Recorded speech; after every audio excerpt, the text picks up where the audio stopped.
Hi everyone, today we have a 2025 Lexus GX Luxury Plus. Today I wanted to explain to you why I think this isn't the right way to spend $83,000, and this car, it just isn't a good daily driver, and there's a lot of reasons for that I'm going to get into. One quick reason is just the platform that is on, and more things that make this car just not good for what Lexus is asking. So I wanted to go ahead and break it down for you all, getting to what this car is about and what it has to offer.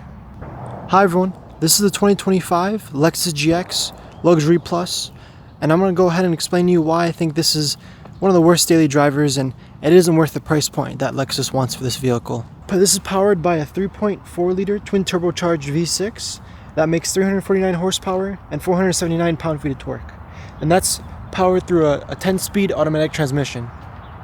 This has full-time four-wheel drive with different locking differentials, and this gets to 0 to 60 and right around 6 to 6.5 seconds.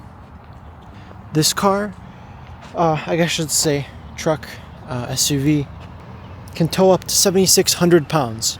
The suspension setup for this vehicle, it has adaptive dampers, no air suspension. And taking a look at the wheel setup here, this is a Dunlop tire. This is a 7-passenger configuration. 7 passengers meaning 2 in the front, 3 in the back, and then 2 in the rear. Taking a look at the back seats here, you agree to some side steps, which this vehicle isn't that high off the ground, but it's still nice to have. Once you're in the vehicle, nice sound as you close the door.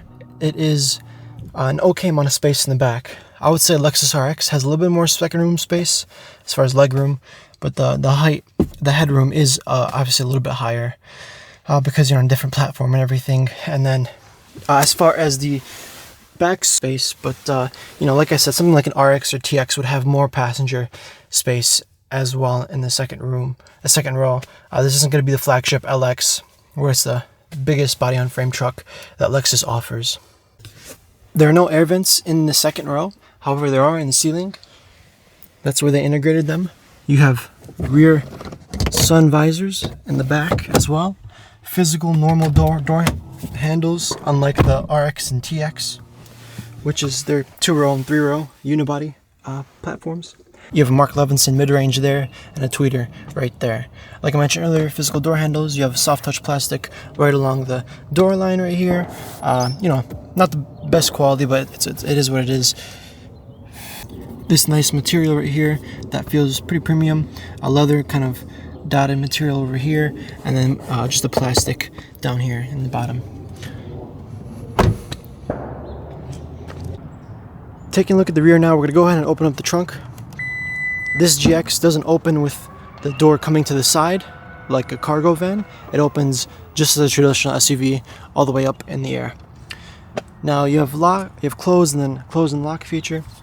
And then in the back, I apologize for this box over here, but to give you an idea, the storage space in the back is going to look something like this. A more amount of storage, I believe, in RX, or maybe quite similar. But it's a good amount of storage, especially if you fold. This is with the third row folded down, and I'm gonna bring the third row up. I'm gonna sit back there just so I can show you what it's like and everything. Side, however, they're really a pain because they don't always work how you want them. A classic strap would be much better, and they beep at you, which is frustrating. But to fold the second row, I believe you just push this lever on the side. This should be pushed down. I don't think there's any way. You just have to move your front seat forward, which is frustrating. Once that's down in a comfortable way, it'll automatically go up the whole mechanism, and you can hop up in the back. Okay. You still have all the floor liners back here as well, and then bringing it back up, it's gonna look like right around here. It'll be seated up at. Now that I'm sat back here, it is not a whole lot of room. My head's touching the ceiling. If you kind of slouch it down a little bit, your head isn't touching anymore, and it's okay. Your knees are kind of pressed up against the seat. It's not the most spacious, but if you had to take somebody in a pinch, it works. To take them somewhere. USB-C ports in the back, which is surprising. This is to adjust the third row recliner. This button right here.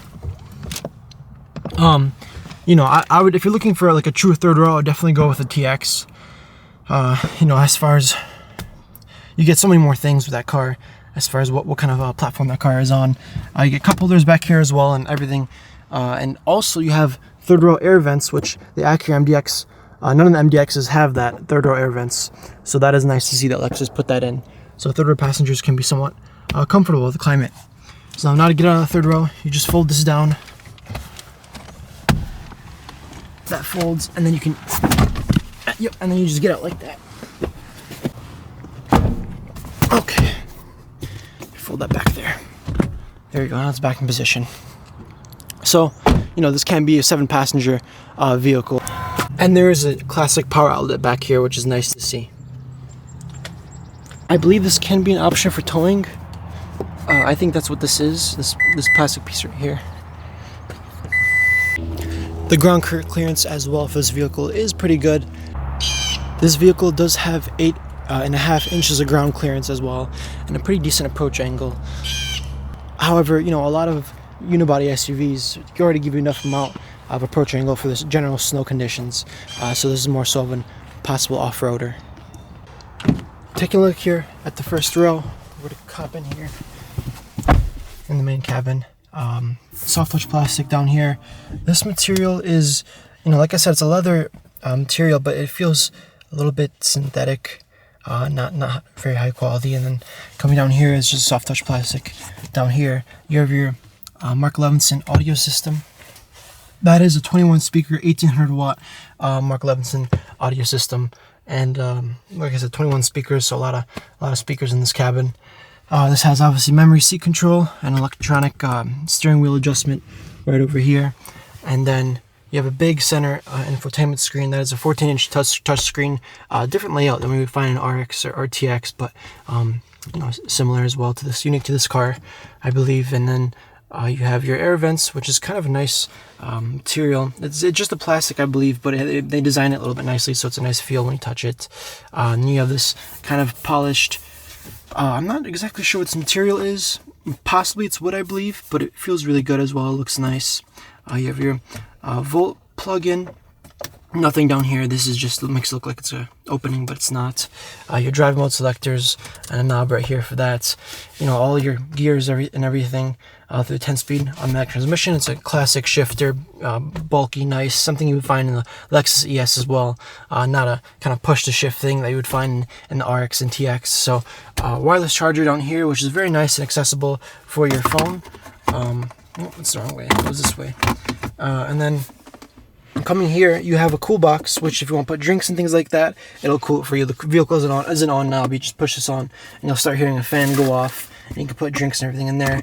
And then I believe that is kind of your center console storage area, and the cool box is an option.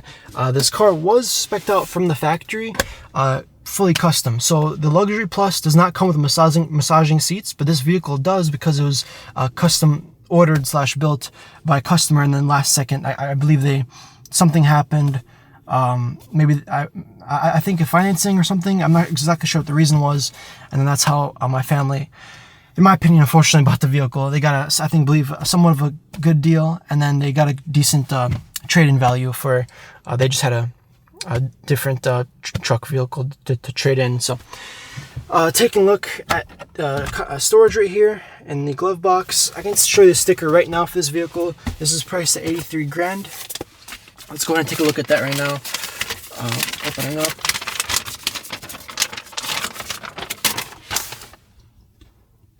Here's a sticker right here. You can see the price of $84,589,000, and then this is the GX550 Luxury Plus. All of the features I mentioned there. This does have a tow hitch receiver, as I thought, in the back. This is a new redesigned model for 24. And then you have a 25, and these are all assembled in Japan. I believe it's called their Tahara factory, I believe the name is, with the LX, 4Runner, those kinds of vehicles. Japanese cars have a really good build quality typically, so over the cars built in the States or in Canada even. And then you're getting 17 miles to the gallon and 21 17 combined, 15 in the city, 21 in the highway. And then that is the sticker for this vehicle. The included options are heads-up displays. You have your included options are heads-up displays, cold area package, which gives you like windshield wiper deicer. You got digital key. You have some installed options here. You have digital key, which with the 23RX, that was kind of a new thing, and you either got it or didn't, and now they're making kind of more standard.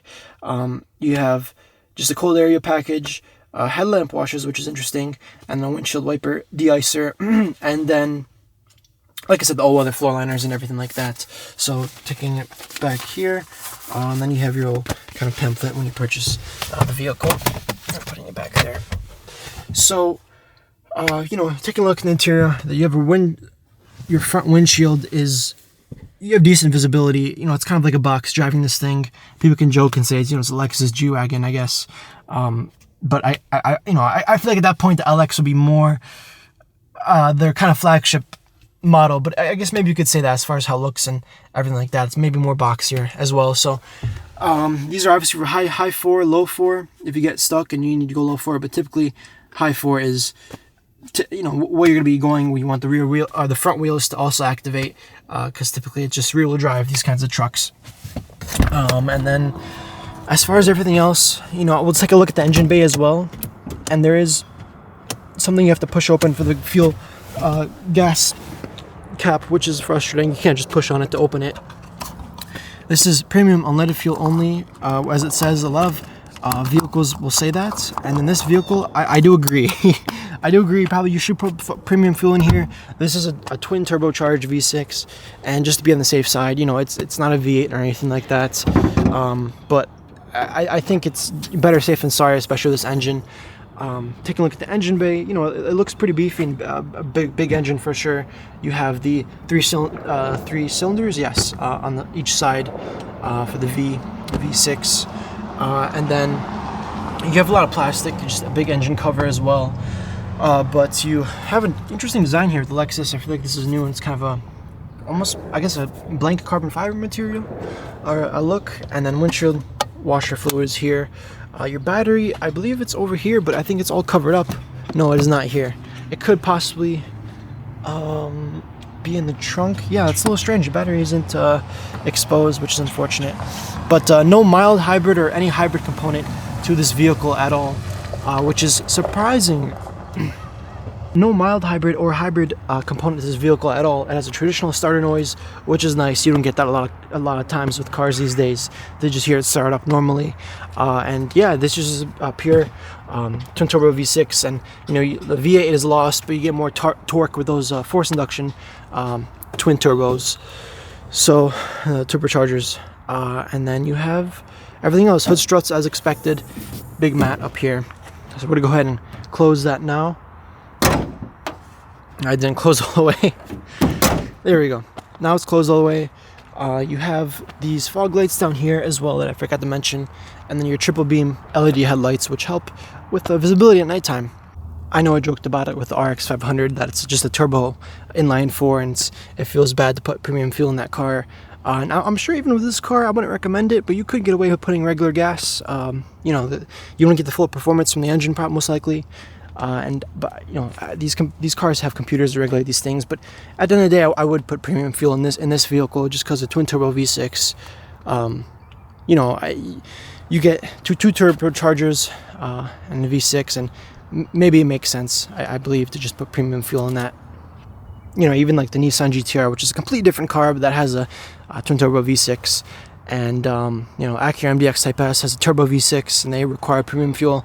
So more cylinders, it's nicer. You have more resonance, less of you get more power, less of a screaming engine.